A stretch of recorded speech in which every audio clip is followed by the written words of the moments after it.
¿Qué tal? Saludos, ¿cómo están? Bienvenidos a Espacios para Hablar aquí en Gran Canaria Televisión.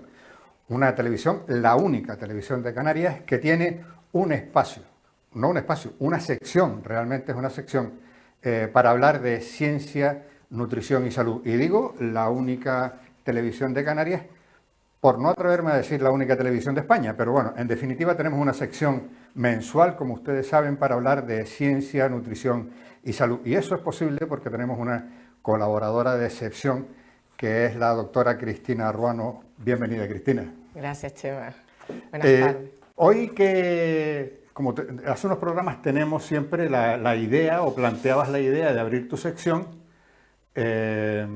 poniendo en tu mesa de análisis las diferentes dietas o las diferentes formas de alimentación que se han puesto de moda. Hoy, ¿qué toca?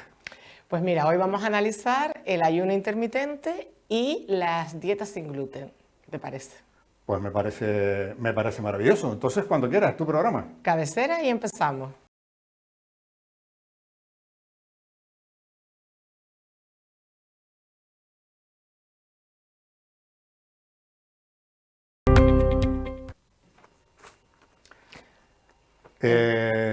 Hoy empezábamos con cualquiera de las dos. Vamos a empezar con el ayuno intermitente. El ayuno intermitente. Y también aprovecho y comento, bueno, esto lo hemos empezado, ¿verdad? Estas secciones porque como se va acercando el verano y llegan los ataques de la operación bikini y todo, y queremos estar bien en el menor tiempo posible, tendemos a usar las dietas, ¿no? Entonces, estamos analizando en estos programas, ¿no? Los últimos programas, los pros y los contras de las dietas que son más seguidas, con más seguidores y más de moda en el mundo. Además, el día 6 de mayo es el Día Mundial de las Dietas. Ah, sí, hay días mundiales de todo. Sí, Día Mundial de la sí, Dieta, de la ahí dieta. También. Bien. Entonces, bueno, vamos a hablar hoy de estas dos. Siempre comentamos que lo mejor es organizar la alimentación, no seguir una dieta, sino organizar la alimentación de una manera adecuada. Pero bueno, vamos a poner hoy a examen el ayuno intermitente primero y las dietas sin gluten después. Entonces empezamos por el ayuno, ¿te parece? Me parece maravilloso, pero yo creo que sería interesante empezar a definir qué significa ayuno intermitente. Bueno, ayunar, pues es no comer, ¿no? Hasta ahí, hasta ahí me tienes convencido. Restringir los alimentos, ¿no? Entonces, podemos hacer un ayuno total, sería no comer, ¿no? Nunca, o un ayuno intermitente, que es ayunar unas ciertas horas o días y después comer, ¿vale? Es intermitente porque ayuno como. Vale, el ayuno se entiende, Cristina, creo yo también como un proceso natural. Es decir, se come las horas que se comen, pero luego hay otras horas en las que casi 8 que estamos durmiendo que no se ingieren alimentos. ¿A partir de cuándo se considera que uno está ayunando? Es decir, porque claro, yo entre comida y comida no como, pero eso no es un ayuno. ¿A partir de cuándo se considera que estoy ayunando? Claro, me gustó esto que comentaste, Chema, de forma natural, porque es verdad que tanto los humanos como incluso los animales, ¿verdad? Muchas veces si te encuentras mal, el cuerpo lo que te pide es no comer, ¿no? Para eliminar y recuperarse. Y eso se hace de manera natural, además que nuestro cuerpo está mucho más preparado para ayunar o no comer tanto como estamos comiendo que para el exceso de comida. Entonces, dicho esto, ahora hay diferentes formas de ayuno que las vamos a comentar, pero sí es verdad que mínimo tiene que pasar 12 horas, ¿no? Para que se considere un ayuno que tenga además algún tipo de implicación terapéutica, que para bajar de peso, para mejorar algún parámetro bioquímico, mínimo 12 horas, ¿vale? Para notar algo. Si no, bueno, las 8 horas que yo duermo no es ayuno, ¿vale? No estoy comiendo, pero no se puede considerar un ayuno porque paso muy pocas horas, ¿no? Entonces, organizar la comida en base a esto que acabas de contar, Cristina, en base a los ayunos, el ayuno intermitente, más que una dieta, a lo mejor es un protocolo. Sí, es una estrategia dietética. ¿Sabes? Más que una dieta en sí, es sí un protocolo, una estrategia dietética en la que la mayoría de la gente lo persigue por perder peso y bien, bueno, es lícito eso, pero no es tanto lo que se consigue en la pérdida de peso, ahora lo comentamos, pero sí es verdad que mejora una serie de parámetros. Para esto tenemos, o sea, mejora beneficia a la salud, ¿vale? Para que sea más claro, el hacer este ayuno, ¿no? Entre comillas, o dejar pasar estas horas sin comer. Bien hecho. Bien hecho quiere decir organizado, habitualmente, como siempre se suele decir y como siempre dices tú aquí en tu sección, por un profesional. Claro, ese sería lo ideal. Por supuesto para gente sana, ¿no? Adultos sanos, pero incluso el adulto sano, si lo lleva con un control de un profesional, siempre mucho mejor que nosotros lanzarnos, ¿no? Aún así, este ayuno que te comento de 12 horas, que ahora lo hablamos, bueno, no, es relativamente fácil, ¿no? Para seguir por todo el mundo sin que genere consecuencias negativas para la salud. Bueno, pues antes de meternos en los específicos tipos de ayuno, ¿qué nos dice la ciencia que pasa en el organismo cuando ayunamos? Ya, claro, entendiendo esas 12 horas o más, porque claro, lo demás, como bien decías ahora, no es un ayuno. No es ayuno. Bueno, sí que es verdad que lo que se observa es que las poblaciones que comen menos son más longevas, viven más. Esto se puede hacer mediante ayuno o se puede simplemente comer menos cantidad. A ver si ahora eso de ser pobre va a ser un lujo. Bueno, no, porque entonces, bueno, eso, ahora lo hablamos también. El caso es que, por ejemplo, los japoneses en Okinawa son una de las poblaciones que llega más longevas, ¿sí? Y llegan en buen estado de salud, ojo, ¿no? No se trata de llegar a 90, 100, pero malamente, sino en buen estado. ¿Por qué? Porque, entre otras cosas, no solo es la dieta, pero al hablar de dieta, su dieta es muy frugal, o sea, son unas raciones mucho más comedidas que las que tenemos en Occidente, los productos son casi todos de origen natural, comen muy poco procesado, mucha verdura, mucho pescado. Mucho local. Mucho local. Lo que quiere decir que comen con arreglo a las estaciones. Claro. Entonces, esto es lo que se observa, ¿no? Que nuestro cuerpo, como yo te dije antes, está más preparado o es más eficiente para comer menos que para comer de más. Y nosotros, por lo general, comemos en exceso y comemos de más, ¿no? Y somos muy sedentarios. Entonces, ahí empiezan los problemas. Entonces, sí hay beneficios sobre la salud del ayuno intermitente y entre ellos está, pues eso, el disminuir el riesgo, bueno, el del ayuno intermitente y, ojo, y de la restricción calórica. Disminuir el riesgo de la aparición de ciertas enfermedades porque evito el consumo excesivo y también a la ecuación tenemos que añadirle el deporte, ¿vale? O la actividad física o llevar una vida activa, ¿sí? Y así conseguimos estar en un mejor estado de salud. Vale, pero resulta que hay unas fases metabólicas a lo largo del ayuno que van ocurriendo. Es decir, ¿qué le pasa a mi cuerpo por dentro? Porque claro, la digestión ya sé cómo es y ya sabemos, porque hemos visto en otros programas, cómo se metabolizan los alimentos e incluso en qué órganos se metabolizan unos y otros, cómo se almacenan y luego cómo se distribuyen a través del torrente sanguíneo y todo. Pero muy bien, pero cuando ayunamos, ¿qué ocurre metabólicamente en nuestro organismo? Ocurre lo siguiente, cuando la glucosa, en la primera fase del ayuno, la glucosa es el principal combustible o el combustible inmediato del organismo, ¿no? Como la gasolina del coche.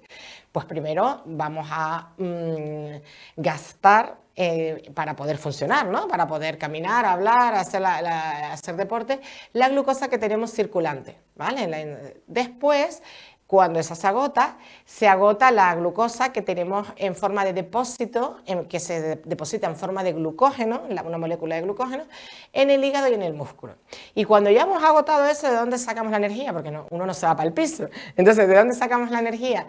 De la grasa. Y empezamos a movilizar grasa, que es lo que le interesa a todo el mundo, y después ya, siguiendo el proceso, por último vendrían las proteínas. Las proteínas no nos interesan porque estaríamos desnutriendo el músculo, por así decirlo. Claro. Lo que interesa es la movilización de grasa para la pérdida de peso y al perder peso también va a mejorar otra serie de parámetros como la resistencia a la insulina, los niveles de colesterol, los niveles de triglicéridos en sangre, etc.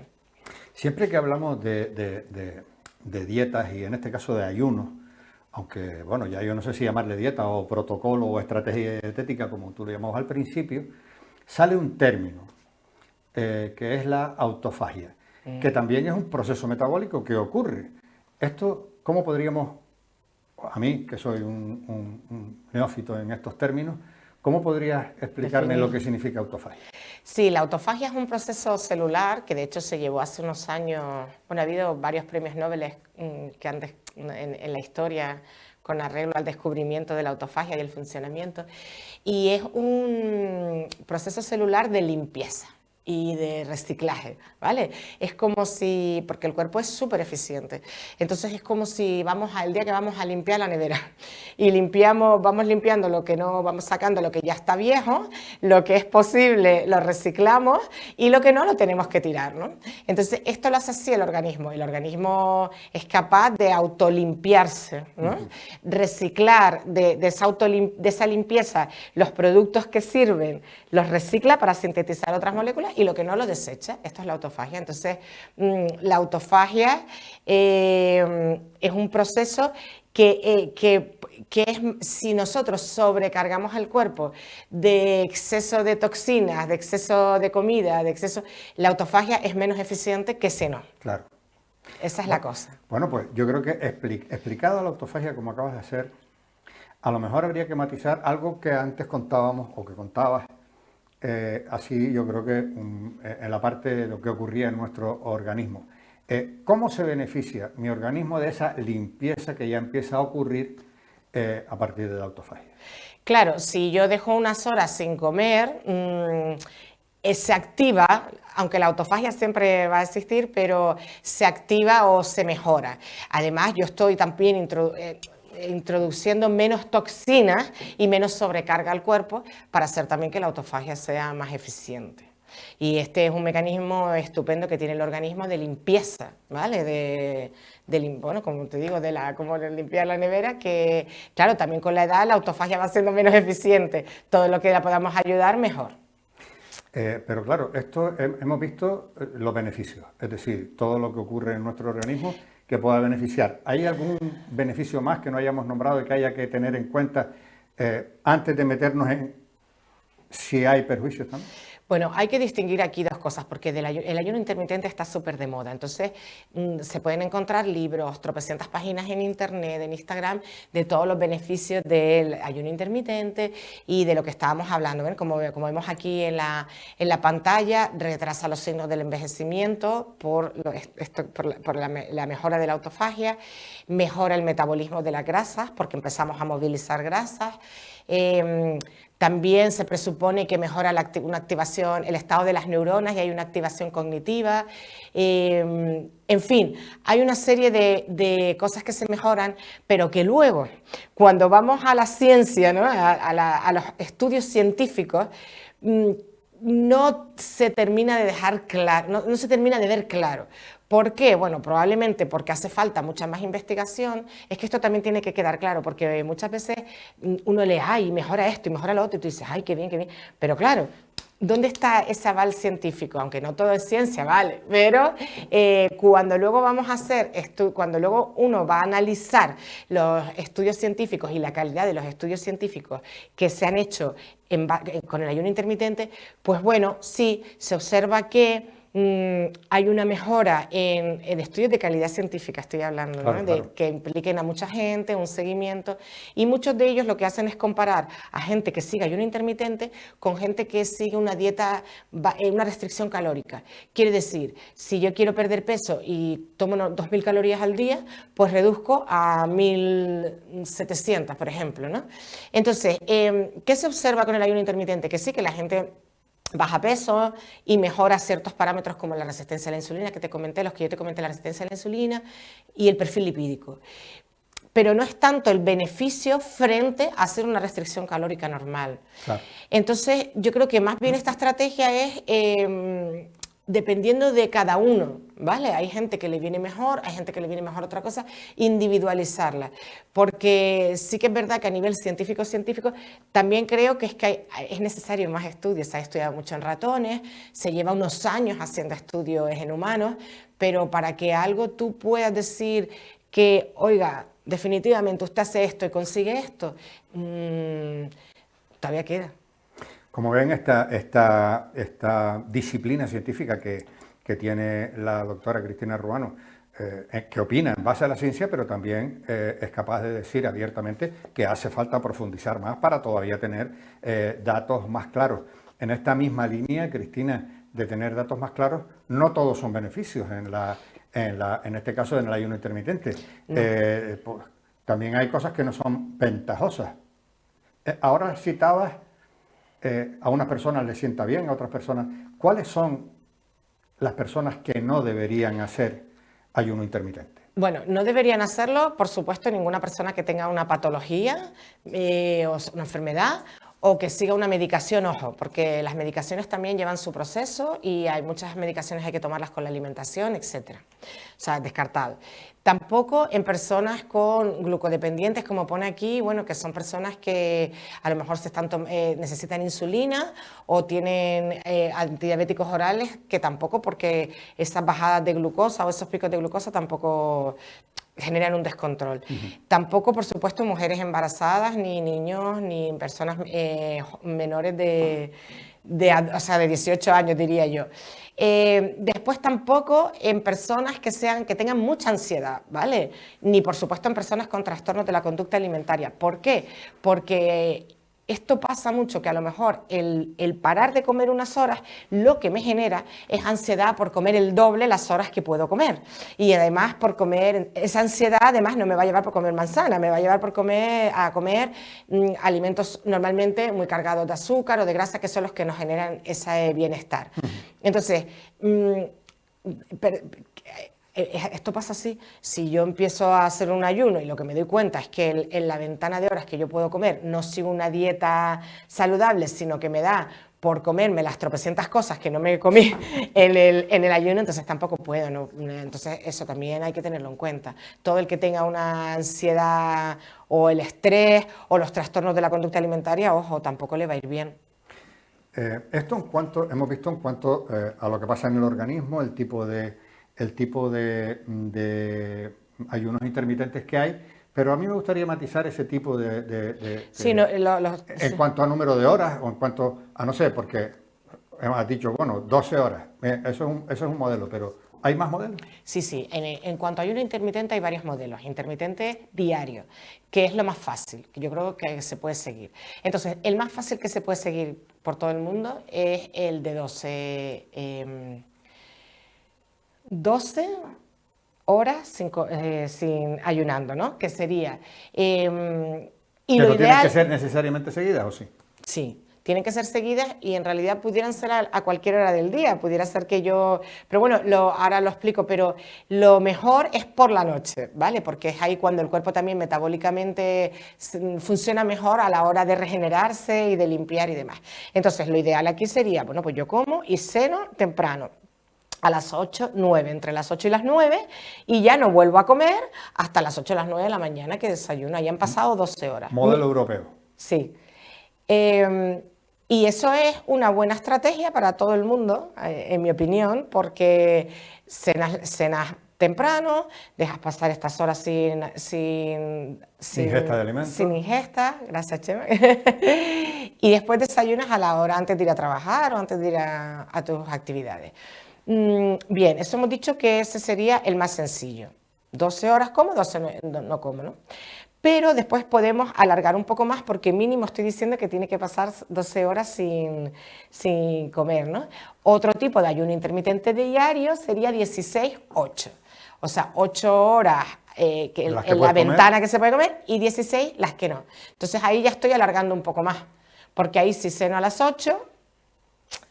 Pues ahora estoy hasta las 10, ¿verdad? O hasta las 12, estoy aquí yo contando, haciendo el cálculo mental fatal. De 8 a 8, 12 y 4 más. Eso, ¿vale? Hasta que vuelvo a a comer. Pero esto también hay mucha gente que es capaz de llevarlo, entonces ya estoy pasando 16 horas y ya también noto la mejoría metabólica con esto, con este proceso.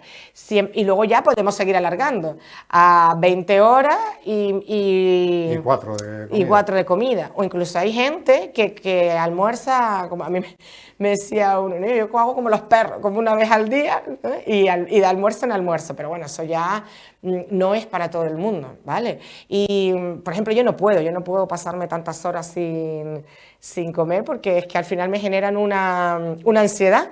Pero bueno, también es verdad que todo va a depender del tipo de actividad, tanto intelectual como física, que Sí, tenga la persona, claro, ¿no? claro, O sea, por supuesto. tú, por ejemplo, que das clases a todas horas, tanto en la universidad como fuera de la universidad, talleres, y después te vienes a tu programa aquí y encima pues haces deporte, y eso, si tú te dices que me voy a tirar mis hijas. 20 horas sin comer, No puedo. pues claro, obviamente no vas a poder. Otro modelo que a mí me sonaba, y ahora me cuenta si me sonaba bien o me sonaba mal, es el de un día sí y un día no. Se come un día y otro día no se come. Claro, porque ahora hemos hablado hasta ahora de los intermitentes diarios, ¿no? En el día parto las horas, unas como y otras no como. Pero luego también yo puedo pasar el día entero sin comer y hacerlo como dices tú, un día como, un día no como, o quizás sea más fácil, el más fácil para mi gusto es el de 5-2, 5 días como, entendiendo que serán los de diario los más fáciles porque tengo más actividad, y el fin de semana ayuno. ¿Vale? Eso sería 5 días. En el ayuno, ojo, en esos días que ayuno, yo puedo tomar agua, por supuesto hay que tomar, caldos, infusiones, ¿vale? Pero no ingiero ningún alimento sólido durante 2 días. O a días alternos. ¿Caldos también? Porque claro, el caldo pues, puede tener grasa, pues no, tiene grasa, puede tener restos proteicos, es decir, eso sería considerado un ayuno también. Bueno. Esa pregunta es para nota ya, ¿no? Claro. Sí, claro, depende de lo que tenga, el caldo. Puede, pero bueno, es poco al fin y al cabo, ¿no? Si tú te tomas una taza de caldo, hombre, evidentemente si lo has hecho con verdura, pues tienes menos sustancia que si tiene allí grasa o sobre todo un grasa. Caldo de gallina, un caldo de... O por ejemplo un café con leche, ¿no? Porque yo desayuno, yo me tomo mi cafecito con leche todas las mañanas de Dios. Entonces, a lo mejor esta mañana no desayuno, imagínate, pero como ya le pongo un poco de leche, ya eso no, ya estoy cortando el ayuno, ¿me entiendes? Si tomara un café solo, no. Porque la cafeína, incluso la cafeína es buena porque metabólicamente activa. Pero bueno, tampoco se trata de estar a café todo el día, porque eso al final genera otro problema mayor. Entonces, en principio, es tomar líquidos durante ese día. Ya también es a elección de cada uno de si tomar solo agua e infusiones o incluir un caldo. Ahí no entran las frutas, o sea, el zumo de frutas me refiero. No, zumo de frutas no. El zumo de frutas no. Todo esto... Pero claro, también llega el fin de semana, por ejemplo, yo tampoco lo podría llevar, esto ya es como por poner una nota de humor. Claro, porque pero llega el fin de semana y una que se quiere tomar o una cervecita con las amigas o ir a comer o un asadero, ¿cuándo tiene lugar eso? El fin de semana. Entonces, claro, ayunar el fin de semana es para quien le vaya bien con su estilo de vida. Claro, ¿no? claro. O sea, quiero decir que hay muchos modelos de ayuno y luego cada uno tiene que encontrar elegir el que mejor le va pues, a sus características tanto físicas como biológicas como laborales o sociales.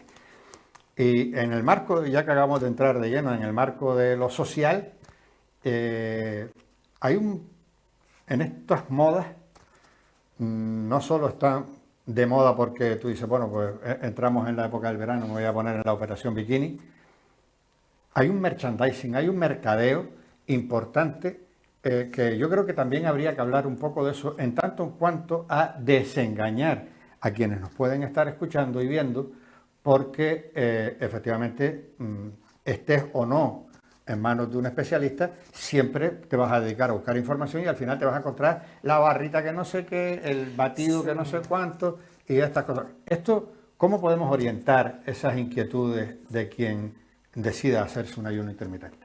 Con respecto al mercadeo. Claro, hay mercadeo porque es una industria que genera mucho dinero y porque todos además le ponemos mucha fe a lo que tú dices, ¿no? A la barrita o este batido de no sé qué o este libro del ayuno que sacó no sé quién o el influencer o la influencer ahora también, ¿no? Que es una nueva figura en el panorama que dice que le va súper bien y que seguro que le va súper bien, pero porque le vaya súper bien a una persona no quiere decir que nos vaya bien a todos, ¿no? Entonces la recomendación es, bien, ¿usted quiere seguir un ayuno intermitente? Lo puede hacer, siempre lo ideal sería bajo el control de un profesional sanitario, médico endocrino, nutricionista, le van a ayudar perfectamente a llevar la dieta. Y claro, en la ventana en la que se come hay que hacer una dieta, hay que hacer una alimentación sana. Con las recomendaciones que siempre decimos, no limitar los alimentos ultraprocesados, limitar los alimentos energéticamente muy densos, priorizar las verduras, la fruta, el pescado, la carne con moderación, o sea, seguir una alimentación lo más local y lo más natural posible, sin grandes excesos. No hace falta comprar nada adicional para tomarme en las horas que como. ¿Entiendes? Que eso es lo que nos suele pasar con todas las dietas, cuando las dietas hiperproteicas también, ¿no? Las famosas dietas que ahora ya se cayeron en el olvido, pero la dieta Atkins, la dieta de la zona, al final, claro, se genera, porque bueno, es un negocio, entonces se genera un merchandising, ¿no? Como se diga, un mercadeo de batidos y demás que no hace falta. Si yo voy a hacer un ayuno intermitente de 12 horas o de 16, el resto de las horas, ¿qué tengo que hacer? Comer... de manera normal y sana, saludable y sana. Y ojo, no excederme, no hacer la trampa de porque como no como después, ahora me como todo esto, porque entonces ya no lo estoy haciendo bien. La trampa mental, digo. Claro. Yes. ¿Podemos avanzar más en el ayuno intermitente? Paramos aquí el ayuno intermitente si no tienes nada más que decir y entramos en la otra parte que era la otra moda, el gluten free, que eso también es... Sí, el ayuno intermitente, lo resumiría así. Se puede hacer, se pueden conseguir, ojo, a veces se consiguen no es tanta la pérdida de peso como otros beneficios, como lo que hemos hablado, ¿no? De la movilización de grasa, de facilitar el proceso de autofagia, pero si no va conmigo, ¿no? O sea, creo que cada uno se debe plantear, ¿va conmigo este tipo de estrategia dietética? Claro. Si va, bien. Si no, pues se hace otro tipo de reorganización dietética que también va a servir. Pero incluso en el planteamiento de si va conmigo o no va conmigo, realmente uno, yo que soy un señor de andar por la calle sin mayores criterios que este que me estás contando, ¿yo tengo criterio para decir si va conmigo o no va conmigo? ¿O tengo que dejarme asesorar una vez más porque alguien me diga, no, mire, es que su tipo de actividad, la cantidad de deporte que usted hace o la que no hace, a usted le va mejor este otro tipo de forma de alimentarse? Claro, por supuesto, que fue lo que yo comenté, ¿no? Al principio, lo mejor es asesorarse para ver en realidad si, o sea, el objetivo que tiene cada uno en hacer ese ayuno, si es perder peso o qué es, lo que tú dices, qué tipo de actividad física tiene, ajustarlo. Mis características biológicas, físicas, de claro, salud. Individualizar la dieta, no seguir una dieta estándar, ¿vale? Lo que pasa es que sí que es verdad que yo creo que en el ayuno intermitente estar 12 horas sin comer, o sea, cenar a las 8 o 9 y desayunar a las 9, es fácilmente llevable por todo el mundo. Y entonces eso por todo el mundo, ojo, lo que hemos comentado, salvo aquellas personas que tengan enfermedades, que tengan medicación, que tengan la tensión, ojo también a la tensión alta, tensión baja, que sean insulino dependientes. Que sean insulino dependientes, claro, hombre, por supuestísimo, todo eso queda al margen. Y siempre lo mejor es consultar al nutricionista. Ahora bien, ya luego consultando al nutricionista, uno puede decidir si prefiere hacer un ayuno intermitente, oiga, y me va bien, a hacer una restricción calórica o hacer otro tipo de reorganización. Ojo, porque luego también cuando se deja el ayuno intermitente, se vuelve a recuperar toda esa grasa que he podido movilizar, ¿vale? Entonces también cabe preguntarse, ¿será sostenible en el tiempo este ayuno intermitente? ¿O me va a servir para un tiempo determinado y luego yo tengo que volver a mi alimentación normal? Si voy a ir a mi alimentación normal, lo que tengo que hacer es una educación nutricional y una reorganización de mis hábitos. En donde puede estar también de manera alternativa o de manera intermitente el ayuno. Claro. Efectivamente. Bueno, damos por zanjada la primera parte de estos dos análisis y nos metemos entonces ahora con el gluten free. Con el gluten free, perfecto. Como hicimos antes, vamos a seguir más o menos la misma estructura. Definición. Sí. Definición de las dietas gluten free. Son dietas en las que evitamos el gluten. Y ahora cabría pensar, ¿y qué es el gluten? ¿Qué es el gluten? ¿No? Vale, pues el gluten, perdón, es un conjunto de proteínas, en realidad, presentes en el trigo y sus derivados, en la cebada, trigo y derivados del trigo, cebada, avena y centeno. Uy, me da una tos. Bueno, pues entonces. Perdón. Una vez entendido lo que es el gluten como una de las proteínas, una proteína, en este caso vegetal, obviamente, ¿esto en qué momentos de la vida diaria o para qué utilizamos nosotros el gluten en la vida diaria? Es decir, ¿para qué funciona el gluten? Ay, perdona que me dio la tos. Nada, oiga. Perdonen. Vale, entonces es la proteína de este tipo de alimentos y todos sus derivados. ¿Qué pasa? Que el gluten es una proteína que se usa mucho en la industria alimentaria. Entonces no solo lo tenemos en ese tipo de alimentos, sino en un montón más, ¿vale? Porque es una proteína que genera elasticidad y esponjosidad, por ejemplo, en panes, se utiliza mucho en la industria del pan, dulces, bueno, en un montón de cosas que ahora hablamos. ¿Cuál es el problema del gluten? Que hay gente que es intolerante al gluten. Bien. ¿Qué es una intolerancia? Esta intolerancia al gluten no es una intolerancia alimentaria al uso, es una intolerancia más compleja, genética, que genera una alteración del sistema inmunitario. De tal manera que el sistema inmunitario es una enfermedad con base autoinmune, la celiaquía, se llama la intolerancia. Esto es interesante. Lo que sea, que sea de base autoinmune es muy interesante porque, claro, ya no es una cuestión que se adquiere. ¿O sí se adquiere? Es decir, ¿nace siendo intolerante al gluten o se puede a lo largo de la vida, de buenas a primeras aparece lo de ser intolerante al gluten? Es una enfermedad de base genética. Ay, gracias.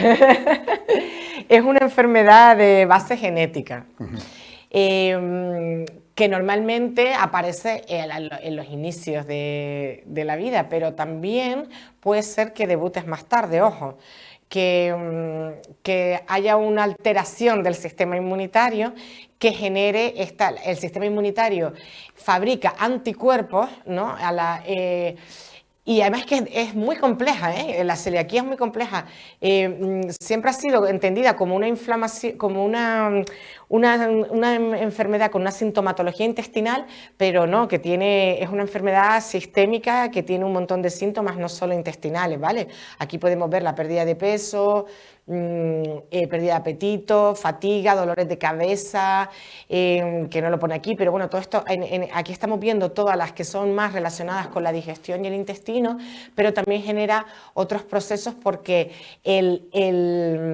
la distorsión del sistema inmunitario y la generación de anticuerpos también afecta a otros órganos.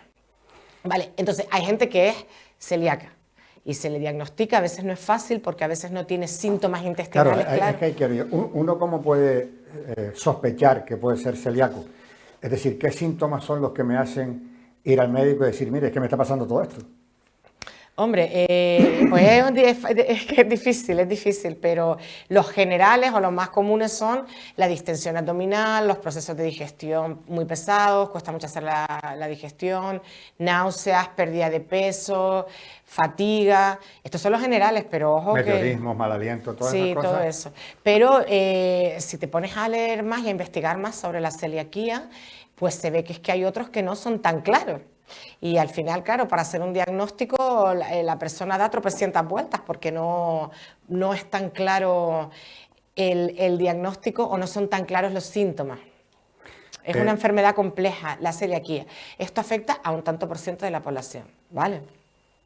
El resto no es intolerante al gluten, sino que también se habla de sensibilidad al gluten. Y esto se discute mucho también a nivel científico si realmente existe esta sensibilidad o no, o solo están las personas que son intolerantes y el resto que no somos intolerantes, que no son intolerantes, no tienen ninguna sensibilidad.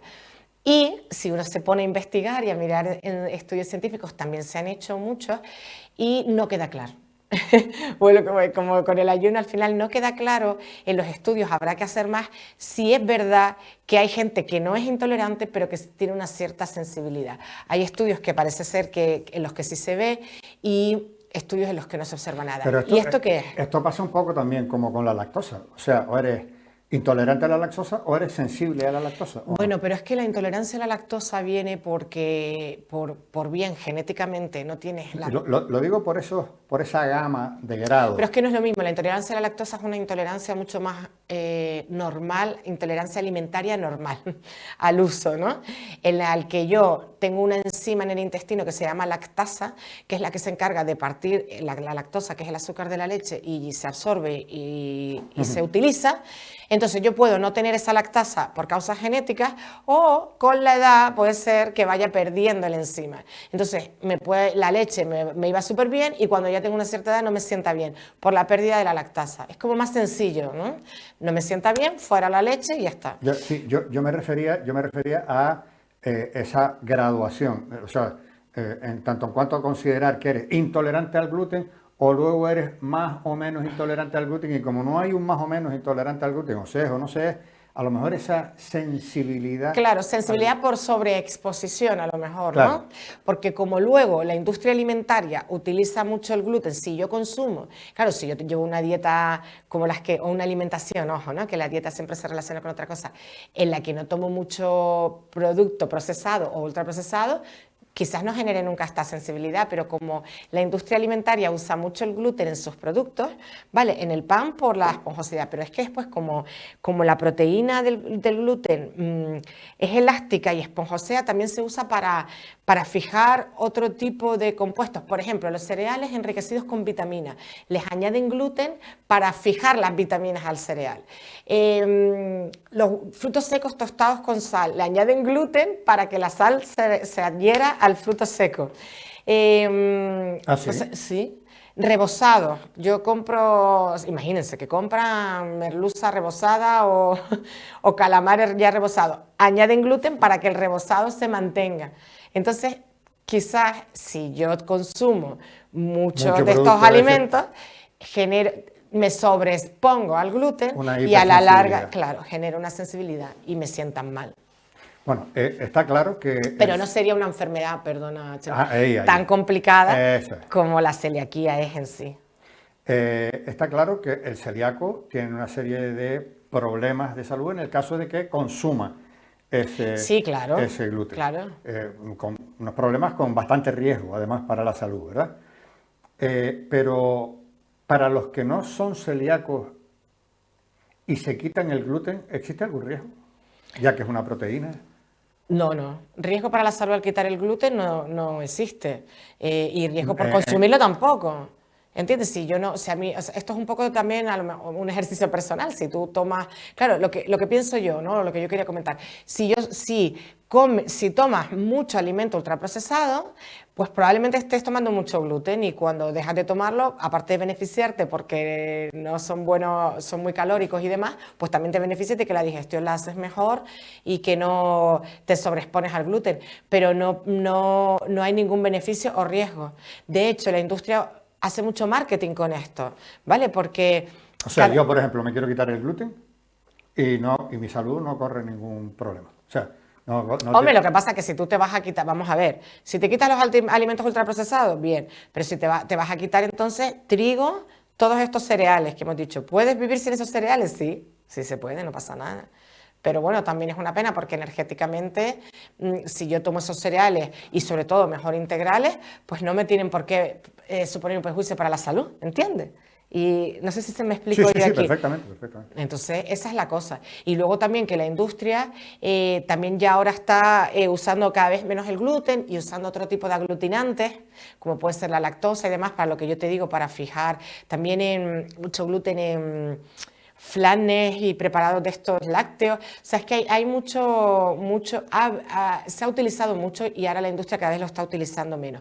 Y aparte también nos ponen como reclamo gluten free, ¿verdad? Gluten free, sin gluten, y ya lo asociamos con que es saludable, con que ese producto es saludable. Claro. Y además también porque hay mucha influencer también y mucha gente a través de la red que habla de los beneficios de llevar una dieta sin gluten. Pero es que esto...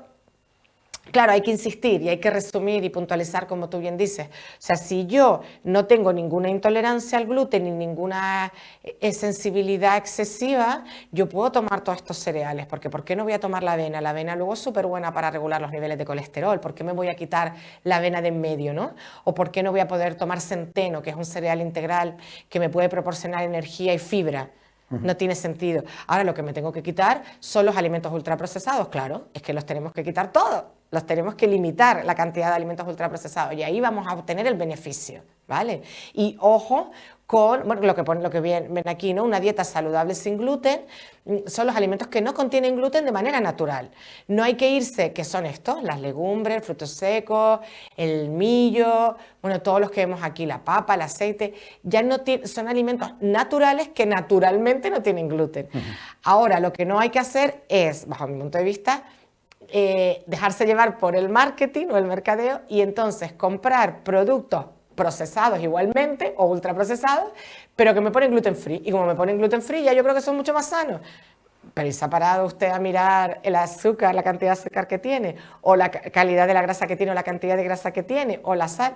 ¿Entiendes? Sí, tú eres muy de invitar a la gente a leer el etiquetado. El etiquetado nutricional. Pero no solo a las personas con intolerancia o... No, a todo el mundo. A todo el mundo. Yo sé que es pesado esto y que esto no se hace. Porque, oye, pues si ya vamos con prisas a todos lados, como está con las etiquetas para arriba. Pero pues sí, pues hay que hacerlo, porque además es... Mínimamente, por lo menos tener una ligera información para, oiga, porque además no lo pone fácil. Y ya luego encima, si ya yo ya voy con las gafas, o si no, con mis hijos, léeme bueno, esto, léeme esto. Tú no, pero yo a mi edad ya sí. Sí, claro, es verdad. Hay una diferencia. Pero bueno, mínimamente, ¿vale? Sin que nos vayamos a volverlo con el que tengamos que estar 3 horas en el supermercado, pero sí tener la mínima información para saber, ¿no? O bueno, o si por ejemplo... También se puede leer antes de ir al supermercado. Claro, y sobre todo tener ojo, porque es que el gluten free ha creado una moda de productos sin gluten, que muchos que ya... Porque, por ejemplo, es un yogur natural gluten free. Pues es que el yogur no tiene gluten. ¿Qué me estás contando que es gluten free, ¿no? Y eso. Y después también eso, otros que sí tienen gluten, vale, le quitan el gluten, pero le añaden azúcar. No sé, se me ocurre, pues tampoco tengo ningún beneficio. Hay una cosa que está clara y es que todos, y esto lo hemos visto a lo largo de todos tus programas, hay una recomendación general, todos debemos llevar una alimentación saludable, sana y saludable. Y que nos acompañe en el tiempo. Efectivamente, que nos acompañe en el tiempo. Pero, ¿cómo podría ser una alimentación saludable para una persona celíaca?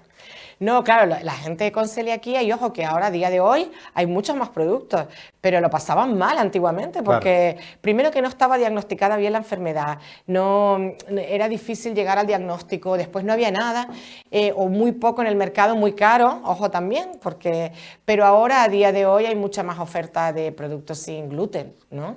Entonces, por ejemplo, sí que es verdad que una persona con celiaquía, con intolerancia al gluten, tiene que tomar, si quiere tomar pasta, la tiene que tomar a base de maíz o de millo, no puede tomarla de trigo. O el pan también, ojo con el pan, bueno, todos los cereales y todos los derivados que hemos hablado. Y ellos también tienen que tener ojo con todos estos productos ya ultraprocesados, que la mayoría tienen gluten, entonces lo tiene que declarar el fabricante también, ¿no? Que tiene gluten, para que las personas con celiaquía lo tengan en cuenta. Resumen de los dos análisis, especialmente el resumen o algo más que añadir, porque lo mismo... No, yo creo que se queda claro. El resumen de las dos dietas, o sea, todas las dietas, todo tiene sus pros y sus contras, ¿vale? En cuanto al ayuno intermitente, puede ser efectivo, pero ojo, siempre debería ser guiado por un profesional y también puede ser efectivo, o sea, es efectivo el ayuno, pero también es efectivo hacer una restricción calórica y también es efectivo comer bien. Espera un momento, porque vale. Hay una cosa que decimos siempre y ya puestos a matizar los conceptos, que aquí en tu sección lo hacemos mucho, asesorados por un profesional. Sí. Definición de profesional en el caso de la nutrición y de la salud. Bueno, en el caso de la nutrición... Porque claro, han sacado 35 veces a los influencers Y eso es precisamente... No lo son. Resulta, no, a lo mejor va y eres una influencer, pero eres una dietista porque eres... Nutricionista. Nutricionista. Bueno, está bien la verdad que lo expliques porque siempre hay mucha confusión. Está la persona que es nutricionista, que estudió un grado de una carrera o grado de 4 años profesional de la nutrición y de la alimentación. Hay nutricionistas, dietistas nutricionistas también, porque hacen un ciclo medio de técnico en dietética y nutrición, que también están capacitados para asesorar, pero claro, en menor medida que el nutricionista, ¿vale? Entonces el nutricionista o la nutricionista es el profesional de la nutrición que perfectamente te puede asesorar para llevar un tipo de dieta u otro y acompañar a la persona. Después también hay los médicos especialistas en endocrinología y nutrición. Ya este tipo de médicos y médicas están especializados en patología, ¿vale? En patologías relacionadas con el metabolismo y relacionadas con la nutrición. Y después también tenemos como profesional sanitario el enfermero o enfermera que se especializa en nutrición. Todo esto yo creo que son profesionales sanitarios capacitados o el médico de atención primaria, pero que también tiene una capacitación y un entendimiento en nutrición para ayudar y acompañar a la persona. Aunque un nutricionista puede perfectamente, o sea, la consulta del nutricionista es a la que yo acudiría para que me guiara en qué tipo de dieta tengo que seguir, sobre todo a la hora de este tipo de dietas de moda que se lanza uno sin control. Oiga, no, es que hay un profesional que te puede ayudar y que te puede aconsejar y te puede ajustar la dieta a tu estilo de vida. Y luego hay otro profesional. Bueno, y hay más, o sea, sí, perdón, o sea, luego también puede, no sé, la cosa es que tengan unos conocimientos, ¿no? A la hora y una... Sí, pero unos conocimientos fundamentados, oficializados, es decir, no me hice un cursito de 6 meses porque soy monitor de un gimnasio y entonces la dieta ya te la pongo yo. Claro. No, pero sin embargo hay otro profesional que es el que, yo no sé por qué, está en muchas ocasiones incluido dentro de los profesionales de la salud, pero son los psicólogos y los psiquiatras. Ah, sí, mira, se me olvidaba. Efectivamente, al tratar con pacientes que tienen problemas de la conducta alimentaria, pues si además son especialistas en nutrición, pues hacen las dos funciones. Sí, sí, totalmente. Es más, en el tratamiento de la obesidad y de los trastornos de la conducta alimentaria, el tratamiento es con el psicólogo y nutricionista, ¿no? O sea, es un tratamiento psicológico. La obesidad tiene un aspecto psicológico y un aspecto nutricional, al igual que, por supuesto, los trastornos de la conducta alimentaria. Y, ojo, muchos otros... personas no diagnosticadas de trastornos, pero que tienden a poner la emoción en la comida, que esto es muy normal, no es que sea. Y entonces si tengo ansiedad, como, si tengo tristeza, como, si estoy aburrida, como, entonces necesito también ese acompañamiento psicológico, claro, por supuesto. Hablando de profesionales de la nutrición, recordarles a ustedes que nuestra doctora de cabecera, la doctora Cristina Ruano, es licenciada en farmacia, doctora en farmacia y especialista en nutrición y comunicación nutricional. Es decir, no estamos recibiendo todos estos análisis, todos estos consejos que viene a hacer la doctora Ruano a su sección de Ciencia, Nutrición y Salud de cualquier persona. En Gran Canaria Televisión y concretamente en Espacios para Hablar y en su sección tenemos, como no puede ser de otra manera, a la mejor. Doctora Ruano, muchas gracias por haber ilustrado en tu sección esta otra parte de Espacios para Hablar. Gracias a ti por invitarme siempre a mi sección y gracias a ustedes por confiar en mí. Y a ustedes, señoras y señores, también muchas gracias por elegirnos, como hacen cada semana, para venirse aquí a nuestro patio de tertulias, a nuestro programa, a nuestro y vuestro Espacios para Hablar, donde hacemos exclusivamente programas que son del interés de espectadores como ustedes. Hasta la semana que viene.